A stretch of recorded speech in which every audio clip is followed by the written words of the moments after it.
We're receiving many phone calls now from people who thought buying Toronto condos would be a good retirement plan.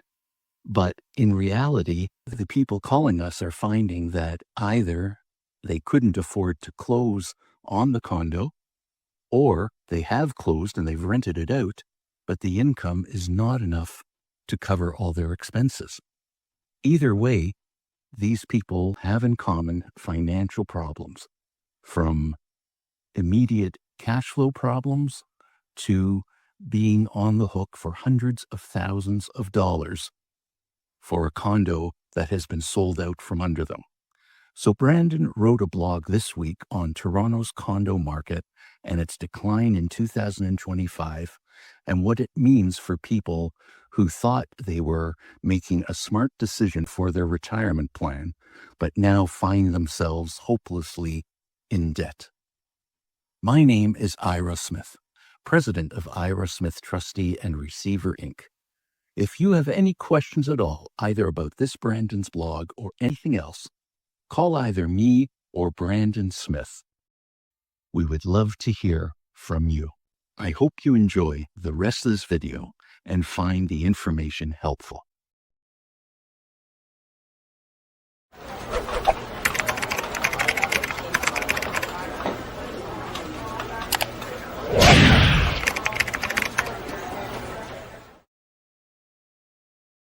You know, for the longest time in Toronto, buying a condo felt like a golden ticket, a surefire way to build wealth. But for thousands of people, that dream has completely collapsed, turning into a source of incredible financial stress. Today, we're going to break down how that happened. Yep, that was the sales pitch, right? Invest in a Toronto condo, and you're set for life. But that dream, well, it's turned into a total nightmare for so many. And this isn't just about market fluctuations. We're talking about a real human crisis where hardworking, smart people are now facing the worst financial situations of their lives. So, just how bad has it gotten? I mean, really. Let's push past the headlines for a second. The actual data reveals the true scale of the thing, and believe me, the numbers paint a pretty stark picture of a market under some serious pressure. Okay, let's start with this number. -7%. That's how much condo prices have dropped in a single year. Now, if you bought a place at the peak of the market, this isn't just a small dip, it's a financial disaster. It means you're locked into a property that's now worth a lot less than what you paid for it. And then you have this, over 9,100. That is a record-breaking number of condos just sitting on the market in August. This isn't what a healthy, balanced market looks like. This is a market that is absolutely flooded with sellers who are getting pretty desperate. So what does that flood of listings actually do? Well, check this out. A healthy market usually has about 3, maybe 4 months of inventory to choose from. Right now, Toronto's sitting on over 7 months' worth.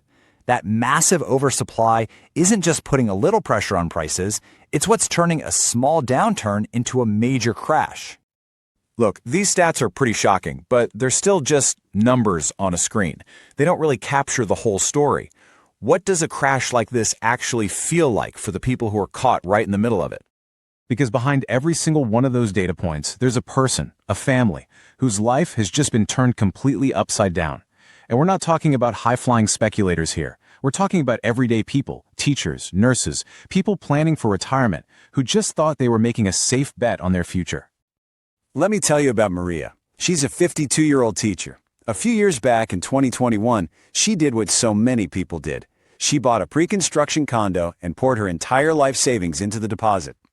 But by the time her condo was finally built, its value had just tanked by $150,000. She was officially underwater, meaning she owed way more than the place was even worth. Now, even with a renter in there, she can't cover all the costs on her teacher's salary. The stress is immense, and it's starting to affect her health and her work. And Maria's story, sadly, is not an isolated case. Take the Bazios family, who actually went public with their struggle. They also bought a pre-con condo thinking it would be part of their retirement plan. But when it came time to actually close the deal, interest rates had skyrocketed and they just couldn't make it work. They were forced into what's called an assignment sale, basically selling their contract to another buyer. But with the market in free fall, their unit sold for almost $300,000 less than what they had agreed to pay. And here's the absolute worst part. Legally, they are still on the hook for that entire shortfall. As Mitri Basias put it himself, it's causing stress and distress and misery. I mean, you can just feel the weight of that, right?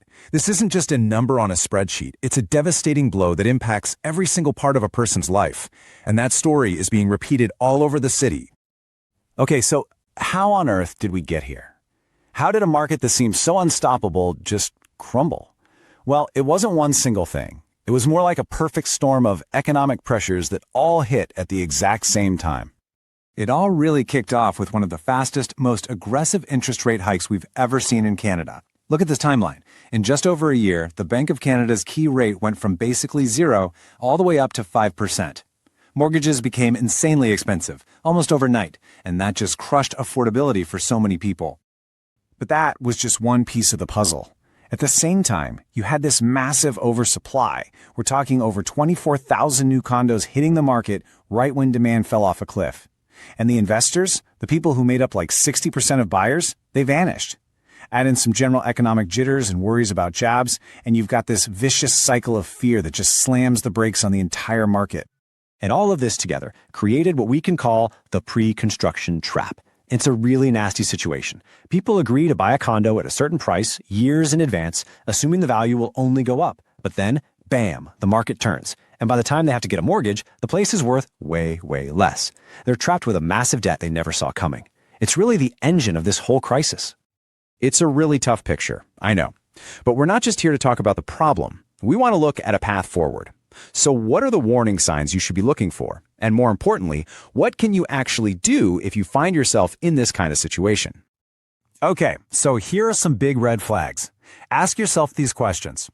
Are you starting to use your credit card to pay for condo fees or the mortgage? Are you dipping into your RRSP or your kids' education fund? Are you literally losing sleep at night worrying about money or avoiding calls from the bank? If any of this sounds familiar, it's a huge sign that your investment has become a serious problem, and it's time to get some help. And this next part is maybe the most important thing you'll hear today. You are not alone in this. And honestly, it's not all your fault. Think about it. The entire industry, the media, even the government for years pushed this idea that real estate is a sure thing. So many smart, careful people got caught in this. Reaching out for help isn't a sign of failure. It's a sign that you're ready to take control back. For people who are really struggling with the debt, there are formal legal options. A consumer proposal is one. It's where you work with your creditors to pay back just a part of what you owe. It does affect your credit, but less than the other option, which is bankruptcy. That's a more drastic step, for sure. But sometimes it's the best way to eliminate your debts and get a completely fresh start. Both are big decisions, but they can be a real lifeline. So, what can we all learn from this whole mess? A few things really stand out. First, diversify your investments. Please don't put all your eggs in one basket. Second, always understand the worst case scenario, not just the best. Have a plan B, an exit strategy for if things go south. And maybe the biggest lesson of all, get advice from people who don't make a commission off of your purchase. You know, at the end of the day, it's so important to remember this. Your current financial situation, no matter how bad it feels, it doesn't define who you are or what your future holds. What really matters is how you choose to respond to it, starting right now. And that really leaves us with this one big overarching question. This whole crash has laid bare the massive risk of betting it all on real estate. It makes you wonder, is that dream of getting rich off property really worth the very real and devastating risk of losing it all?